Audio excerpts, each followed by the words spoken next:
చిరంజీవి గారు గొప్ప డాన్సర్‌గా మారడానికి కారణం ఆయన చెప్పిన ఆ ఒక్క మాటే. మ్యాటర్‌లోకి వెళ్తే చిరు డాన్స్ గురించి చెప్పనక్కర్లేదు. సింపుల్ స్టెప్స్‌ని కూడా తన గ్రేస్‌తో ఎక్కడికో తీసుకెళ్తారు. ఇప్పటికీ చిరు డాన్స్‌లో ఉన్న గ్రేస్ కొంచెం కూడా తగ్గట్లేదు. అయితే మీకు ఈ విషయం తెలుసా? చిరు గారు ఇలా మంచి డాన్సర్‌గా మారడానికి కారణం వెంకన్న బాబు అనే ఒక మేనేజర్. చిరు హీరోగా చేసిన తన ఫిఫ్త్ ఫిల్మ్‌లో ఓ సాంగ్‌కి చిరు కొరియోగ్రాఫర్ చెప్పినట్టు డాన్స్ వేశారు. చిరు డాన్స్‌ని వెంకన్న బాబు అదే పనిగా చూస్తున్నారు. అది చూసిన చిరు వెంకన్న బాబు దగ్గరకు వచ్చి, "ఎలా ఉంది నా డాన్స్? బాగా చేశానా?" అని అడిగారు.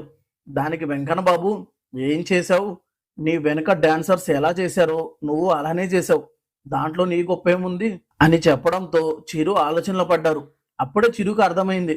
అందరిలా చేస్తే నాలో ఉన్న గొప్పేంటి అని ఆలోచించి, అప్పటినుంచి చిరు కొరియోగ్రాఫర్ చెప్పిన స్టెప్స్‌ని తన స్టైల్‌లోకి మార్చుకొని డాన్స్ చేసేవారు. అలా చిరు డాన్స్ స్పెషల్‌గా మారింది. అలా చిరు తన డాన్స్‌ని ఇంప్రూవ్ చేసుకొని, డాన్స్‌లో తనని మ్యాచ్ చేయడం అంత సింపుల్ కాదు అని ప్రూవ్ చేశారు. మీరు చెప్పండి చిరు డాన్స్ ఎలా ఉంటుందో?